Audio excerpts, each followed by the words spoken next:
Hello everyone, welcome back to my channel. तो अभी 7:30 का टाइम हो रहा है, मतलब शाम का टाइम हो रहा है और यहाँ पे ना मैं खाने पीने की तैयारी करने में लग गई हूँ। और आज ना नागपंचमी का दिन है, तो आप सभी को नागपंचमी की ढेर सारी शुभकामनाएं। और नागपंचमी से त्यौहार शुरू होता है और वट की पूजा तक त्यौहार ख़त्म हो जाता है। तो आज से त्यौहार शुरू हो गए हैं और नागपंचमी का त्यौहार हम लोग के घर पे बहुत धूमधाम से मनाया जाता है गांव में। लेकिन यहाँ पे ना हरियाणा में मुझे लग रहा है कि नागपंचमी का त्यौहार यहाँ पे नहीं सब लोग मनाते हैं, हरियाणा के लोग। तो यहाँ पे मैं खाने पीने की तैयारी कर रही हूँ और आज के दिन ना हम लोग के यहाँ पकवान बनाए जाते हैं, मतलब पक्के खाने बनाए जाते हैं। तो नागपंचमी का त्यौहार दिन में ही मनाया जाता है, लेकिन यहाँ पे मैं ना रात में पकवान मतलब पक्का खाना बना रही हूँ, क्योंकि यहाँ पे छुट्टियाँ नहीं होती हैं बच्चों की। और हमारी यूपी साइड में त्यौहार के दिन छुट्टी होती है।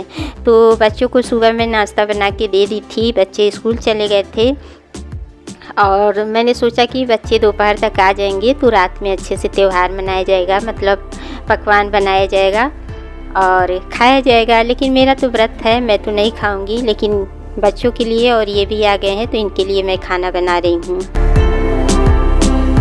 और मेरे यहाँ भी दूध और लावा जो होता है ना वो चढ़ाया जाता है शिव जी को। मेरे यहाँ शिव जी भी हैं, तो मेरी जेठानी जी भी पूजा पाठ का काम करती हैं, क्योंकि वो घर की बड़ी बहू हैं तो पूजा पाठ वाला काम जो होता है वो करती हैं। मैं यहाँ पे दूध और लावा नहीं चढ़ाती हूँ।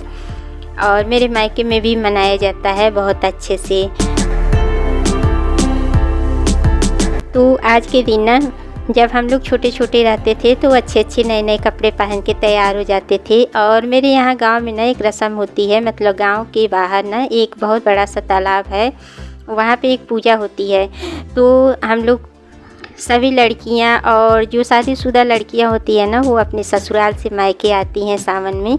तो सभी लोग अच्छे से तैयार होके नए नए कपड़े पहन के और अनरसा फल वगैरह लेके ना, और कपड़े की जो गुड़िया बनाई जाती है वो बनाई जाती थी। तो सभी लोग लेके गाते हुए तालाब तक जाते थे और जो लड़के होते थे ना वो पतला पतला डंडा लेके जाते थे।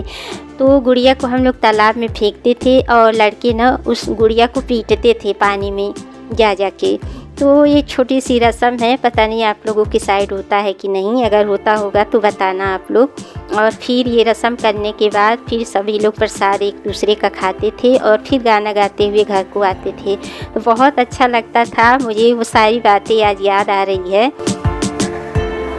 और गांव में तो एक हफ्ते पहले से ही झूला पड़ जाता था, मतलब नागपंचमी के दिन झूला बहुत ज़्यादा ज़रूरी होता था। तो हमारे ना यहाँ घर के पीछे और घर के आगे भी बहुत बड़ा नीम का पेड़ हुआ करता था, लेकिन अब इस टाइम पे नहीं है। तो उसमें झूला डाला जाता था, तो हम लोग तो दिन भर झूलते थे, लेकिन घर की जो औरतें होती हैं ना वो एकदम रात में झूलती थी झूला, क्योंकि गांव में पर्दा प्रथा होता था और अभी भी पर्दा होता है गांव में, लेकिन अब उतना नहीं है, थोड़ा बहुत तो पर्दा होता ही है।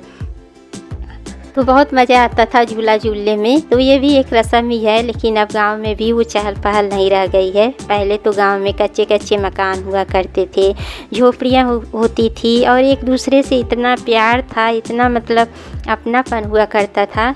लेकिन अब ना गांव भी शहर का रूप लेता जा रहा है, गांव में भी ना पहले तरह माहौल नहीं रह गया है।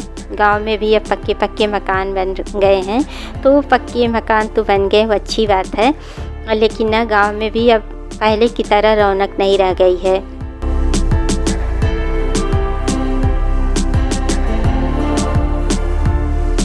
तो यहाँ पे मैं पूड़ी बना रही हूँ और सब्जी बन चुकी है।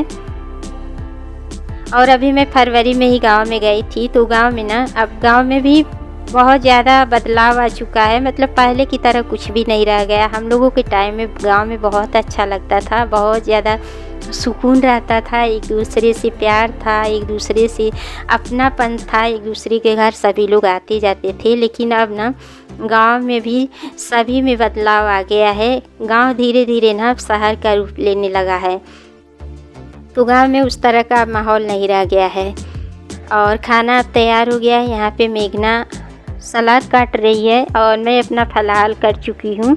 आज मेरा व्रत है और जो त्यौहार का खाना होता है ना वो देखने में ही कितना टेस्टी लगता है। तो आप लोग देख सकते हैं टेस्टी टेस्टी आलू और परवल की मैं सब्ज़ी बनाई हूँ और उसके साथ खीर और सादी ही पूड़ी बनाई हूँ। वैसे मेरे यहाँ दाल वाली पूड़ी बनाई जाती है, पर मैं दाल वाली नहीं बनाई हूँ, सादी पूड़ी बनाई हूँ। तो अगर आप लोगों को मेरी वीडियो अच्छी लगे तो लाइक करिएगा, चैनल पे जो न्यू है सब्सक्राइब करिएगा। मिलते हैं नेक्स्ट ब्लॉग में, बाय बाय।